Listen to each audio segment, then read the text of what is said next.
लगभग आधी रात गुजर चुकी थी।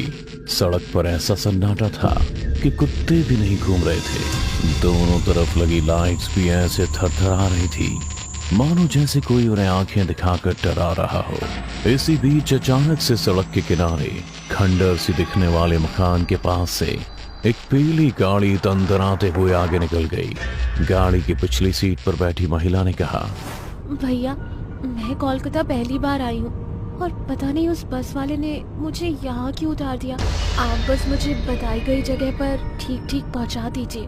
वैसे मैडम यहाँ से तो कोई बस नहीं गुजरती, खैर लगता है कोई अनाड़ी रहा होगा, पर आप टेंशन ना लें, मैं आपको बिल्कुल सही पते पर पहुँचा दूंगा। इतना कहते ही वो उस महिला को रियर व्यू मिरर से खोलने लगा।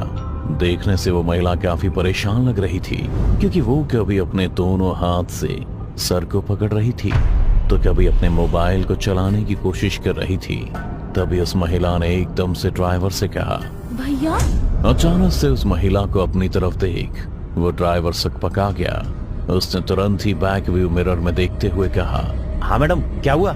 वो सूटकेस आपने सही से तो रखा है ना? महिला की बात सुनकर उस ड्राइवर की जान में जान आई कि वो अपने सूटकेस के बारे में पूछ रही है, क्योंकि उसे लगा कि उस महिला ने उसे आईने में घूरते हुए देख लिया था।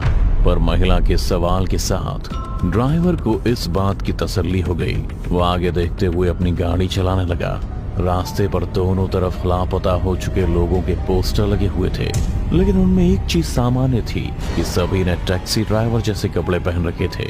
इस पर महिला ने उससे कहा, लगता है इस शहर में टैक्सी ड्राइवर खूब गायब हो रहे हैं। इतना कहते हुए वो महिला अपनी दोनों हथेली पर ठुड्डी को रखते हुए आगे ड्राइवर की तरफ झुक जाती है, जिसके बाद ड्राइवर भी रियर मिरर में झांकने के बजाय उसकी तरफ देखकर कहता है, हाँ हो तो रहे पिछले कुछ हफ्तों से। तो आपको डर नहीं लगता? मैं भला क्यों डरने लगा? इतना कहते ही वो ड्राइवर गाड़ी को मेन रोड से ऐसी सड़क की तरफ मोड़ लेता है जहां सड़क किनारे एक लैंप पोस्ट ना होने की वजह से सन्नाटे के साथ साथ अंधेरा भी होता है।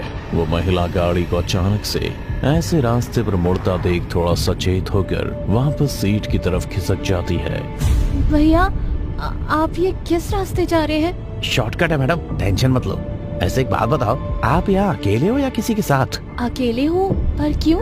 नहीं, मैं तो बस यूं ही पूछ रहा था ताकि सफर अच्छा बना रहे। ड्राइवर के मुंह से ऐसी बात सुन वो महिला थोड़ी असहज हो गई थी और उसने तुरंत ही अपने पल्लू को संभालते हुए कहा, भैया आप थोड़ा जल्दी चलिए, रोड खाली ही है। अब ऐसी भी क्या जल्दी है, चल ही रहा हूँ ना। लगता है आप मेरे तारीफ का बुरा मान गई, पर बिना तारीफ किए मैं रुक नहीं पाया, क्या करूँ? ड्राइवर की इस बात सुन महिला ने फिर कहा, आप मेरी खूबसूरती पर नहीं आगे सड़क पर ध्यान देंगे तो बेहतर होगा। वो महिला कुछ और भी कहना चाह रही थी कि इतने में उस ड्राइवर का मोबाइल बजने लगा। एक मिनट मैडम। हाँ बोल, कहाँ है तू? कल से दिख नहीं रहा, कहीं तू भी तो लापता नहीं हो गया? अरे नहीं यार, कल एक मस्त सवारी गाड़ी में बैठी थी, पूरी रसगुल्ला, उसी को एक शांत ठिकाने पे ले जाकर रस पी रहा था, तो मैंने सोचा क्यों ना अपने भाई को भी याद कर लूं। कल भी कॉल किया पर तूने उठाया ही नहीं। हाँ यार वो थोड़ा बिजी था, पर बाद में मैंने कॉल किया था पर लगा ही नहीं। खैर कोई बात नहीं, मेरे पास भी रसमलाई है, पता आता हूँ, फिर मिलके स्वाद लेंगे, वही पुराने खंडर के पीछे। इतना सुनते ही ड्राइवर कॉल काट देता है और वापस से उस महिला को रियर व्यू मिरर से देखते हुए मुस्कुराने लगा, जिस पर पीछे बैठी वो महिला कहती है, अच्छा तो मैं रसमलाई हूँ? अरे नहीं मैडम, आप गलत समझ रही हैं, रसमलाई तो ये आगे की सीट पर है। सब समझती हूँ, और मुझे तो लगता है इन्हीं हरकतों की वजह से ड्राइवर्स गायब हो रहे हैं। देखिए मैडम, आप बिल्कुल गलत समझ रही हैं, और मैं आपके पते पर ही तो चल रहा हूँ, पुराने खंडर के पास। इतना कहकर ड्राइवर ने गाड़ी की स्पीड बढ़ा दी, पर अब भी उसकी नजर सामने नहीं बल्कि रियर व्यू मिरर पर ही अटकी हुई थी। और अब तो वो महिला को अनकंफर्टेबल होता देखकर भी नहीं झिझक रहा था और बड़ी बेशर्मी से उसे घूरे जा रहा था। और महिला ने ड्राइवर को घूरते हुए देखा। इस पर ड्राइवर बोला, बस अब पहुंचने ही वाले। इतना कहकर वो जैसे ही आगे की तरफ मुड़ा तो उसने देखा खंडर वाली सड़क के बीचों बीच आगे कोई बदहवास लड़खड़ा रहा है। ड्राइवर काफी स्पीड में था, इसलिए उसने तेज ब्रेक मारी ताकि उस इंसान को कुचल ना दे, लेकिन गाड़ी धीमी होते होते भी उस इंसान से जा टकराई, जिसके बाद ड्राइवर तेजी से नीचे उतरा उसने देखा कि वो भी कोई टैक्सी ड्राइवर ही है जो फुल डल्ली है, इसीलिए वो गर्म होने की जगह नर्म हो गया और उसे संभालते हुए कहने लगा, क्या दादा, इतना भी क्या नशा करना कि होश ही ना रहे। वो उसे संभालते हुए सड़क किनारे जा ही रहा था कि उसे याद आया कि उसकी गाड़ी में एक सवारी भी है। फिर उसे देखने के लिए जैसे ही वो पीछे मुड़ा तो देखा कि वो महिला गाड़ी में है ही नहीं। अरे दादा, संभालो खुद को। इतना कहकर वो ड्राइवर उस आदमी को वहीं छोड़ सीधा अपनी गाड़ी के पास पहुंचा और चारों तरफ घूम कर देखने लगा, पर वो महिला उसे कहीं नहीं दिखी। ओ, लगता है हाथ से निकल गई वो आइटम। अरे दादा, आपकी वजह से औरत भी निकल गई और भाड़ा भी नहीं मिला है। अरे ये बेवड़ा कहाँ गया? ड्राइवर को कुछ समझ नहीं आया कि अचानक से दोनों कहाँ गायब हो गए। उसे लगा कि शायद दोनों अपने अपने रास्ते निकल गए, इसलिए वो दरवाजे पर टेक लगा के अपनी बीड़ी सुलगाने लगा कि तभी उसे अपने दोस्त का ख्याल आया और खुद में बड़बड़ाते हुए फोन निकाल लिया। रसमलाई तो गई, देखूं जरा दोस्त ने रसगुल्ला संभाल के रखा है नहीं। इतना कहकर वो अपने दोस्त को कॉल लगाने लगा और साथ ही बीड़ी का कश भी ले रहा था। तभी उसने ध्यान दिया कि फोन बजने की आवाज तो कहीं आसपास से ही आ रही है, जिसे सुनकर वो आवाज का पीछा करने लगा। जब वो आवाज को सुनकर उसके पास पहुंच गया तो उसे पता चला कि आवाज तो उसकी ही गाड़ी की डिग्गी से आ रही है। उसने डिग्गी खोलने से पहले फोन काटकर दोबारा उसी नंबर पर फोन किया, लेकिन इस बार भी फोन बजने की आवाज उसी की गाड़ी की डिग्गी से आ रही थी। ड्राइवर को यह समझ नहीं आ रहा था कि वो अपने दोस्त को कॉल कर रहा है तो रिंग की आवाज उसकी गाड़ी की डिग्गी से क्यों आ रही है। जानने के लिए उसने तुरंत ही डिग्गी खोली तो उसमें देखा कि उस महिला का बड़ा सा बैग है, पर वो अपना बैग छोड़कर कहाँ गायब हो गई और उसके बैग में उसके दोस्त के फोन की आवाज क्यों आ रही है। ये सारी चीजें ड्राइवर के दिमाग में घूम रही थी, इसीलिए उसने उस बैग को बाहर निकाल लिया जो पहले से और भी भारी हो चुका था।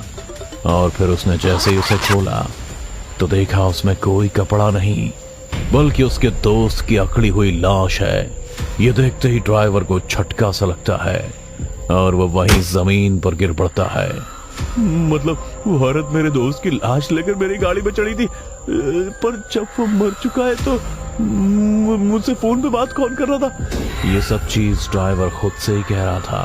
फिर जैसे ही उसे समझ आया कि सब भूत प्रेत का चक्कर है तो तुरंत ही उठ खड़ा हुआ और आओ दिखाना था जाकर सीधे अपनी गाड़ी में बैठ गया। लेकिन बार बार चाबी घुमाने पर भी गाड़ी स्टार्ट नहीं हो रही थी।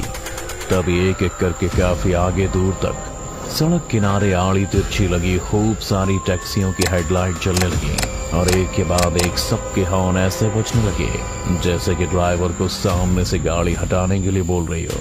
वो डर के मारे अपनी आंख कान मूंद लेता है कि तभी गाड़ी अपने आप स्टार्ट हो तेजी से आगे जाए गाड़ी से टकरा गई। टक्कर इतनी जोर से हुई थी कि ड्राइवर का सिर स्टीयरिंग से टकरा गया, जिससे वो वहीं बेहोश हो गया। जब उसे होश आया तो वो गाड़ी से उतरकर आसपास देखने लगा। वहां और भी कई पीली टैक्सी लगी हुई थी और सबकी लाइट चल रही थी और उन सभी गाड़ी के अंदर उन्हीं ड्राइवर की लाश है जिनका रास्ते में लापता का पोस्टर लगा हुआ था। और एक पीली टैक्सी इन सभी कार से अलग खड़ी थी जिसकी हेडलाइट बंद थी। ड्राइवर भी आहिस्ता आहिस्ता उस ओर बढ़ने लगा था। पास जाकर देखा तो उसके अंदर भी ड्राइवर की लाश थी। ये वही शराबी था जो गाड़ी से टकराया था। वही इस गाड़ी में पीछे भी कुछ था जो ड्राइवर ठीक से देख नहीं पा रहा था। तभी अचानक से उस गाड़ी के अंदर की लाइट जल गई। पीछे उस लड़की की लाश थी जिसे वो अब तक रसमलाई कहता आया था। उसकी लाश देखकर ही वो समझ गया कि किसी ने उसके साथ दुष्कर्म कर उसे मारा है और अब वो अपनी मौत का बदला ले रही है। लेकिन उसे ये समझ में नहीं आ रहा था कि उसने उसे अब तक क्यों छोड़ा हुआ है। ड्राइवर के मन में इस वक्त अनंत सवाल गूंज रहे थे और अंत में वही सोचता है कि अगर वो अब तक जिंदा बच गया है तो क्यों ना यहाँ से भाग निकले। इतना सोचते ही ड्राइवर वहां से दौड़ पड़ा। वो अपनी गाड़ी को देखकर भी नहीं रुका था क्योंकि गाड़ी तो दूसरी आ जाएगी पर उसकी जान नहीं। वो अभी गाड़ी से थोड़ा आगे बढ़ा ही था कि उसके पांव रुक गए। उसकी उखड़ी हुई सांसें एक पल में शांत हो गई थी क्योंकि गाड़ी के अंदर उसी की लाश थी। उसका सिर स्टीयरिंग से टकराकर तरबूज की तरह फटा हुआ था।